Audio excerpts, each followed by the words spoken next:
नमस्कार. तारीख 21 मे 1999. तो अमेरिकेतून आला होता. शिडशिडीत बांधा, गोरा रंग, ओठांवर कोळी मिशी, वय साधारण 20-21 वर्ष. त्याचा निश्चित पडलेला निरागस चेहरा पाहत होता दुर्दैवी हत्या झालेल्या आपल्या वडिलांच्या पार्थिवाकडे. साधारणतः आपल्याकडे वडील तालुकाध्यक्ष असली तर पुत्राला आमदार होण्याची स्वप्न पडतात, पण तो वेगळा होता. भारतीय राजकारणातील सर्वात मोठा राजकीय वारसा लाभलेला, मुखात सोन्याचा चमचा घेऊन जन्मलेला असताना त्याला भारतीय राजकारणात रस नव्हता. त्याचं मन मात्र हार्वर्ड, केम्ब्रिज सारख्या नामांकित विद्यापीठांच्या पुस्तकात रमत होतं. हळूहळू परिस्थिती बदलली आणि बदललेल्या परिस्थितीनं त्याला भारतीय राजकारणात येण्यास भाग पाडलं. त्या काळी बहुतांश राजकारणी हे काट्यानेच काटा काढत होते आपल्या वैयक्तिक स्वार्थापोटी, पण ह्या तरुणानं लोकांचा हात आपल्या हाती घेत त्यात हाताच्या भरोशावर आपल्या वडिलांच्या हत्येचा बदला घेण्यासाठी नव्हे तर भारतात समतेचं, प्रेमाचं, एकात्मतेचं वारं निर्माण करण्यासाठी जात पात धर्म ही चौकट मोडीत काढून अफाट, अलौकिक, अमर्याद बुद्धिमत्तेच्या जोरावर लोकसभेतील खासदार, देशाचा विरोधी पक्ष नेता, देशातील जनतेवर प्रेम करायला लावणारा माणूस अर्थात राहुल राजीव गांधी. मोहब्बत नफरत के बाजार में मोहब्बत की दुकान. मित्रांनो, राहुल गांधी यांचं राजकारण विजय पराभव,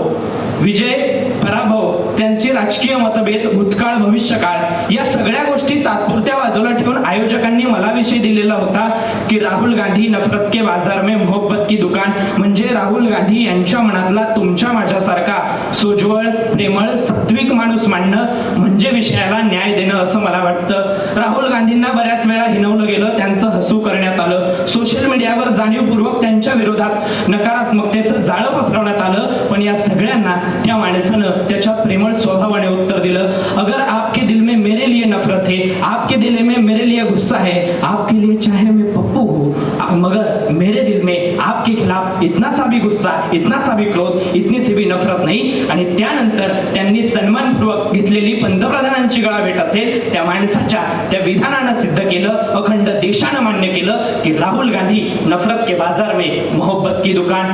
मागच्या महिन्यात, म्हणजे तुम्ही मान्य करा अथवा नाही, पण मागच्या महिन्यात झालेलं कॉक्रोचेसचं आंदोलन असेल, हळूहळू आंदोलनाचे दिवस वाढत होते, सरकार मात्र गप्प होतं. राहुल गांधी यांनी जाणीवपूर्वक सुरुवातीच्या काळात आंदोलनाकडे दुर्लक्ष केलं, कारण विद्यार्थ्यांच्या आंदोलनाला राजकीय वळण मिळेल. पण नंतर वांगचूक सरांची ढासळलेली तब्येत पाहता, विद्यार्थ्यांचा आक्रोश पाहता आणि आंदोलनाची परिस्थिती पाहता खुद्द गांधी मैदानात उतरले आणि थेट पंतप्रधानांच्या घरासमोर बसून आंदोलन करणारा भारतीय राजकारणाच्या इतिहासातील पहिला विरोधी पक्षनेता म्हणजे राहुल गांधी. मी आधीच म्हणालो, मान्य करा अथवा नाही, पण आधी विद्यार्थ्यांना दुर्लक्षित केलेल्या सरकारनं राहुल गांधी यांनी संविधानिक पद्धतीने नाक दाबलं आणि मग सत्ताधाऱ्यांना आपसूक तोंड उघडावं लागलं. सांगायचा मुद्दा हाच की ज्या विद्यार्थ्यांवर सरकारनं लाठी हल्ला केला त्यांच्या पाठी गांधी उभे राहिले आणि मग विद्यार्थ्यांना सुखाची झोप लावून पंतप्रधानांना केवळ 3 तासाची झोप घेण्यास मजबूर करणारा नेता म्हणजेच राहुल गांधी. हळूहळू वातावरण शांत होतं. पुन्हा नवे प्रश्न घेऊन प्रेमाने पंतप्रधानांना सवाल करणारा नेता म्हणजे अर्थात राहुल गांधी. नफरत के बाजार में मोहब्बत की दुकान. मित्रांनो, राहुल गांधी यांच्याकडे एक नेता, एक राजकारणी म्हणून न पाहता थोडा वेळ तुमच्या माझ्यासारखा साधारण माणूस म्हणून पहा.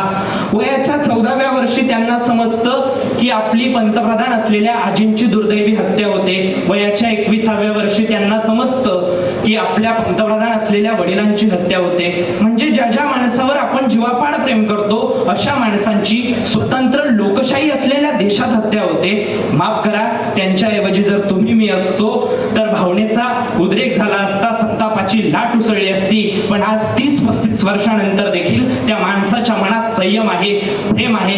गांधी म्हणतात की पुलवामा हल्ल्यात शहीद झालेल्या जवानांच्या घरी सुद्धा अशीच माहिती जात असेल आणि त्यावेळेस त्यांच्या मुलाबाळांच्या मनात कोणतं युद्ध होतं याची मला कल्पना आहे. तरी सुद्धा गांधी देशाला सर्वोच्च स्थानी ठेवून विधान करतात की भारत नफरत और हिंसा से नहीं बल्कि एकता और मोहब्बत से आगे बढ़ेगा. अर्थात राहुल गांधी गांधी नफरत के बाजार में मोहब्बत की दुकान. विषयाच्या शेवटाकडे येताना मला एवढंच सांगावं वाटतं, राहुल गांधी त्यांचं देशप्रेम, समानता, बंधुता आणि जातीपातीचं राजकारण या माणसानं कधी केलंच नाही. आणि मग या सगळ्यांचं समीकरण जर मला माझ्या साहित्यिक भाषेत सांगायचं असेल तर ते असं: बापाचा हात सोडून किनाऱ्यावर आलेला निष्पाप माणूस मातीशी इमान राखत जाऊ पाहत होता पुन्हा मातीच्याच काळजात, ज्याच्या मेंदूत अजून उगवलाच नव्हता तुमचा जात धर्म. आज दुर्दैवानं या भारत देशात अनेक गुन्हे होत आहेत, किड्या मुंगीवेली सारखी माणसं मरतायत, बलात्कार, अत्याचार यावर बोललं तितकं कमी आहे. आणि मग त्यानंतर आरोपीला जाती धर्माचं लेबल लावून तपासलं जातंय. अशा परिस्थितीत मला गांधी विचार आठवतो. मला वाटतं, माणूस सिरियात मरू दे नाहीतर तुझ्या एरियात, माणूस मालेगावात मरू दे नाहीतर भीमा कोरेगावात, जात पात धर्म यापेक्षाही महत्वाचा असतो एक जीव. आणि गांधी म्हणतात तसं त्या एका जीवासाठी आपल्याला समतेचं, प्रेमाचं वारं पसरवायला हवं. येणाऱ्या काळात या भारत देशात भारतीय वाऱ्याला हिंसेचा नाही तर प्रेमाचा, एकात्मतेचा संसर्ग हो आणि त्या वाऱ्याचं नेतृत्व राहुल गांधी यांनी करावं. इतकाच माफक आशावाद व्यक्त करतो. विचारपीठाची रजा घेतो. मनपूर्वक धन्यवाद.